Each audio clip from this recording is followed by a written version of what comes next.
बिस्मिल्लाहिर्रहमानिर्रहीम। अस्सलामुअलैकुम। मैं हूं इमरान अब्बासी। आप देख रहे हैं सदाए हक कश्मीर न्यूज़ चैनल। आज बोलता कश्मीर इमरान अब्बासी के इस प्रोग्राम के अंदर मेरे साथ NRSP के हवाले से जो मुतासरीन हैं वो मौजूद हैं। आप पीछे देख सकते हैं बंदे काफ़ी सारे जो मुतासरा अफराद हैं, इनकी क्या इनके साथ मसाइल पेश आ रहे हैं, इनके साथ NRSP वाले क्या कर रहे हैं, ये आपको अपनी रुदात बताएंगे। और इसके अलावा आपको मैं बता चलूँ कि आप मेरे साथ जावेद साहब भी मौजूद होंगे। ये सियासी व समाजी कारकुन हैं और ये इसके ऊपर गहरी नज़र रखते हैं। फिर सदाकत भाई भी हैं। तो प्रोग्राम को हम बाकायदा से शुरू करते हैं। तो हम आपको ये बताएंगे कि ये जो NRSP के मुतासा बुज़ुर्ग हमारे साथ मौजूद हैं, इनके साथ क्या मसला पेश आ रहा है, ये आपको बताएंगे। जी, आप बताएंगे कि आपके साथ क्या मसला पेश आ रहा है, फिर NRSP वाले आपके साथ क्या कर रहे हैं। बिस्मिल्लाहिर्रहमानिर्रहीम। जनाब, NRSP वाले हमने कर्ज़ा लिया था। मैंने अपनी बेटी के नाम पे, ये उनको कॉलें करते हैं, फ़ोन करते हैं। पहले तो इनको औरतों के नाम बनाना ही नहीं चाहिए था, मर्दों के नाम बनाना चाहिए था। तो ये घर जाते हैं, घर जाके औरतों को बेइज्जत करते हैं, उनका सामान उठाते हैं, बात फेंकते हैं, उन्हें धमकियां देते हैं और कहते हैं कि तुम क्या हमारा कर सकते हो, अदालतों में जाओ, जहां भी जाओ, हम किस्तें अपनी वसूल करके तो छोड़ेंगे। तो इस हालात से हम लोग मजबूर हैं। कोरोना की वजह से जो लोग मुलाजम थे वो कुछ देते थे, जो होटलों में काम करते थे या मजदूरी करके देते थे, तो वो उस सिस्टम से चलते थे। अब कोरोना की वजह से हम लोग नहीं दे सके हैं और किस्तें नहीं जमा करा सके। इन्होंने हमें किस्तें अभी डबल कर दी हैं। ये 5,000 के साथ 140 रुपये साथ ये सूद वसूल कर रहे हैं। जितनी किस्तें, मेरी 2 किस्तें बाकी रहती थी और मुझे ये आर्डर हो गया है कि जनाब ये दोनों किस्तें एकदम फौरी 24 घंटे के अंदर जमा कराओ। 24 घंटे से अंदर किसके पास होते हैं सर कि ये 24 घंटे के अंदर ये पैसे जमा करा सके या कोई। चलो हम तो करेंगे, जो गरीब आदमी है वो क्या करेगा। एक मुर्गे की दुकान करके मुर्गों में से वो कितने पैसे पूरे करेगा, वो किस हिसाब से। एक मजदूरी करता है, वो दिन को घास काट कर, तो इनकी किस्तें किस तरीके से पूरी करेगा। तो इससे आप बेहतर समझते हैं कि जनाब हम मजबूर हैं। हुकूमत के भी हमारे पास से नोटिस वगैरह आ चुके हैं, जारी हैं, तो इसलिए इनको पाबंद किया जाए कि ये लोगों को ना तंग करें, बिला वजह ना तंग करें, किसी हाल पे ये कर्म करें। लेकिन ये बाज नहीं आते हैं, ये बार बार हमें नोटिस दे रहे हैं सर। इतनी सी बात थी, हम जिस वजह से हमने आपके सामने ये बात वज़ाहिर कर दी है सर। तो ये आपने सुना इनके मुताबिक जो इन्होंने कहा, ये आपने बागौर सुन लिया। इसके बाद जावेद साहब, क्योंकि आप हम देखते हैं आप हर जगह पे मौजूद होते हैं, अवामी इश्यूज़ के ऊपर बात भी करते हैं। तो जावेद साहब, आप क्या समझते हैं जी NRSP ने जो कुछ किया है लोगों के साथ, इस वाले से आप क्या कहना चाहेंगे, आपका क्या मौक़िफ़ है। बिस्मिल्लाहिर्रहमानिर्रहीम। सबसे पहले तो अब्बासी साहब मैं आपका शुक्रिया अदा करता हूँ, आपके चैनल का शुक्रिया अदा करता हूँ कि आपको मैंने उस वक्त देखा जहाँ कहीं भी कोई भी किसी के साथ जुल्म सितम हो रहा हो और आप सफ़े अव्वल पे होते हैं। आपने कभी रिश्ते तल्लुक़ को नहीं देखा, बल्कि आपने उस गरीब की आवाज़ बने।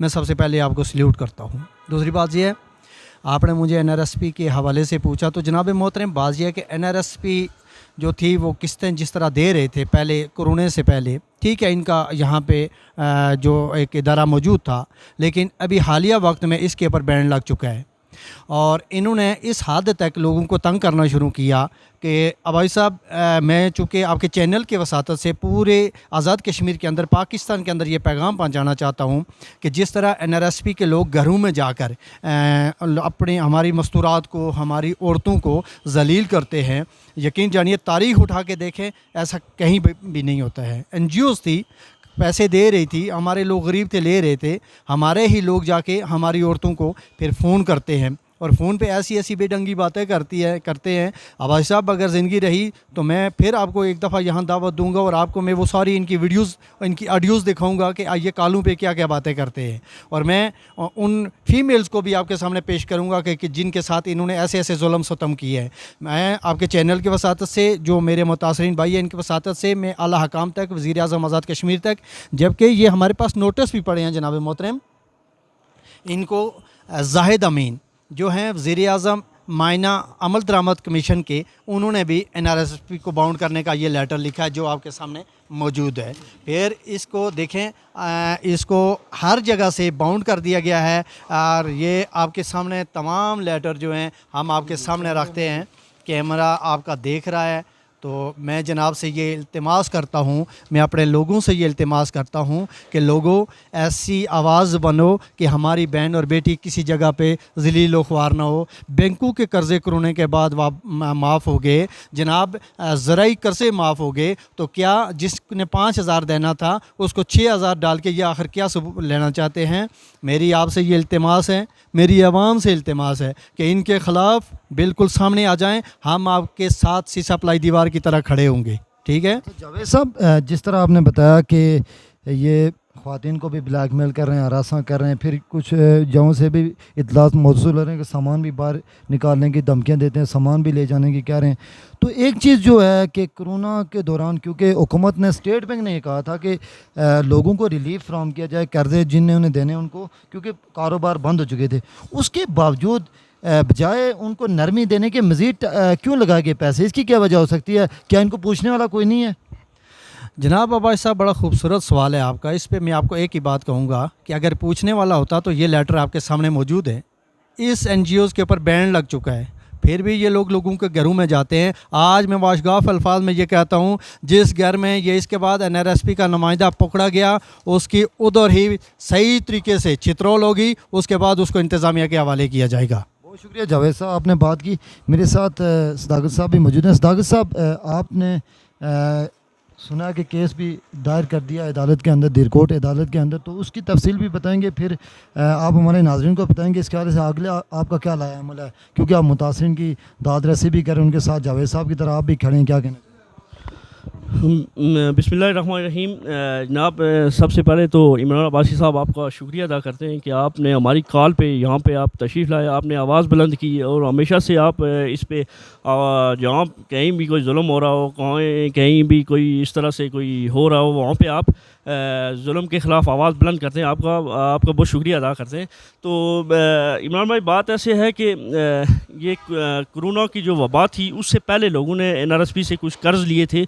तो जब ही यूँ ही उन 2-3-4 किस्तें लोगों ने जमा करवाई, कोरोना की वबा आ गई, तो उसके दौरान इन्होंने फिर ऐसे किया कि लोगों को कॉल्स करने शुरू कर दी। देखें ना, जहाँ पे गवर्नमेंट ने लोगों को, ये देखें, ये ज़ाहिद अमीन हैं, चेयरमैन वज़ीर-ए-आज़म मायना अमल दरामद कमीशन के, उन्होंने लेटर लिखा कि NRSP की रजिस्ट्रेशन अभी नहीं है, और ये NOC के बावजूद यहाँ पे काम कर रहे हैं। NOC इनके पास नहीं है, NRSP के पास कोई यहाँ पे काम करने का जवाज़ ही नहीं बनता है।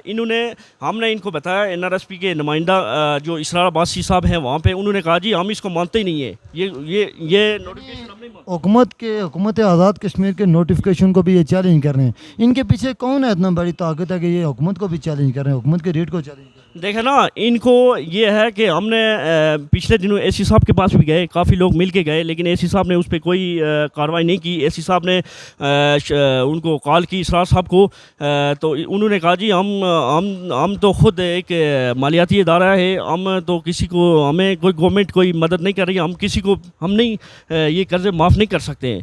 तो दूसरी बात ये है कि देखें, कर्ज़ तो देखें लेते हैं, मालियाती इदारे देते हैं, लेकिन उसके लेने का एक प्रोसेस होता है। देखें ना, जब कोरोना की वबा है, आज कितने लोग दिहाड़ीदार हैं, मज़दूर हैं, बाहर लोग होटल पे काम करते थे, वो कैसे देंगे?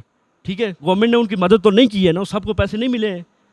ठीक है, तो उस दौरान फिर इन्होंने रसवा करना शुरू कर दिया। घर में ख़वातीन होती हैं, ख़वातीन को कॉल्स करते हैं। देखें ना, अगर वो मेल हैं तो मेल को कॉल करें, उनको कॉल करें कि आप किस के बारे में उनसे बात कर सकते हैं, और घरों में ख़वातीन अकेली होती हैं, उनको कॉल्स करते हैं, बार बार कॉल्स करते हैं, मैसेजेस करते हैं। अच्छा, ये एक तो आपने बहुत अच्छी बात की कि मर्द अगर हैं तो उनको कॉल करनी चाहिए, क्योंकि हर घर के अंदर मर्द मौजूद ही होता है, उसके बावजूद ख़वातीन को कॉल करना, ये भी समझ से बालातर है। दूसरा ये बताएं कि आप हमारे चैनल की इफ़्सादत से वज़ीर-ए-आज़म आज़ाद कश्मीर, वज़ीर-ए-आज़म इमरान खान साहब तक, जो स्टेट बैंक है, उनकी इंतज़ामिया तक क्या आप पैगाम देना चाहेंगे, आप क्या उनको कहना चाहेंगे? अच्छा इमरान भाई, हमने कल ऐसे किया था कि हमने एक एप्लीकेशन लिखी थी। ये एप्लीकेशन आप देख सकते हैं। ये एप्लीकेशन हमने सबसे पहले तो सदर रियासत को हमने ये एप्लीकेशन भेजी। उसके बाद कमिश्नर साहब पुंछ को हमने भेजी। उसके बाद डिप्टी कमिश्नर साहब बाग को भेजी, एसपी साहब बाग को भेजी, असिस्टेंट कमिश्नर दीरकोट को और SHO दीरकोट को हमने ये एप्लीकेशन कल हमने यहाँ से सेंड कर दी थी। ठीक है, उसके बाद अभी हम देखते हैं। अभी आज हमने ऐसे किया है कि हमने कोर्ट में इनके खिलाफ रिट दायर कर दी है। तो अभी आगे आगे देखते हैं कि कोर्ट इस पे क्या एक्शन लेता है, क्योंकि यहाँ पे जो मकामी इंतज़ामिया है और उन्होंने तो इस पर कोई एक्शन नहीं लिया है। और ये एक लेटर मैं आपको दिखाता हूँ। ये लेटर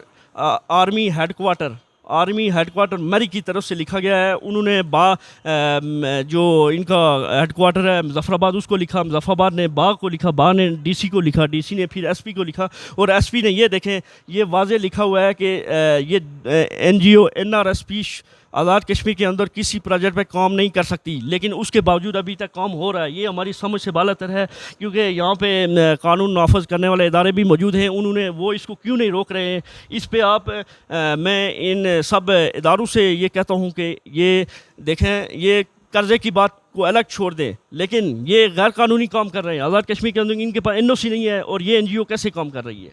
तो जिस तरह से आपने नाज़रीन बात सुनी, तमाम जहाँ पर जो शुरका थे उन्होंने बात की, इनके बात करने के अंदर इनके पास सबूत भी मौजूद हैं। अब बगैर सबूत के बात करना भी थोड़ा मुश्किल होता है। जिस तरह इन्होंने पूरे नोटिफिकेशन दिखवाए, फिर इनके पास NOC नहीं है, दीगर जो मामलात हैं, फिर ख़वातीन को हरासा करना। मैं ये समझता हूँ कि हुकूमत को होश के नाखून लेने चाहिए, और ऐसे इदारे जो NOC के बगैर चल रहे हैं उनके ख़िलाफ़ कार्रवाई बनती है और करनी भी चाहिए। हमारे इस चैनल के अंदर इस वीडियो का मकसद यही है कि जो आम आदमी के मसाइल हैं उनको हुकूमत के अमलों तक पहुँचाया जाए, और हमने मुकम्मल सबूत के साथ ये आवाज़ पहुँचाई है। अब आगे देखते हैं कि कानून नाफिज करने वाले इदारे क्या करते हैं। तो मैं ये समझता हूँ कि आवाम की जो आवाज़ है उसके ऊपर जब कोई बात करते हैं, जब कोई मुतालबा करते हैं, तो उसके ऊपर जो कानून नाफिज करने वाले इदारे होते हैं उनको लाजमी जो है नोटिस लेना चाहिए। तो उम्मीद है कि इस वीडियो के बाद इसके असरात नज़र आएंगे।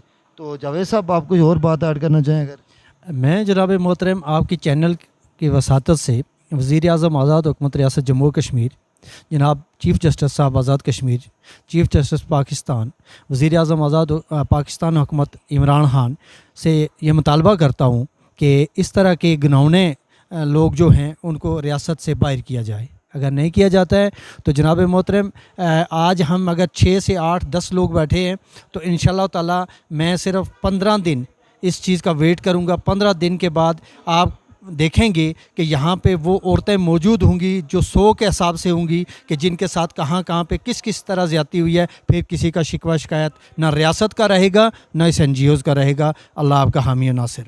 बहुत शुक्रिया। तो आपने तमाम तर जो बातें सुन ली हैं, मुझे इस वक्त के लिए इजाज़त दीजिए। अल्लाह।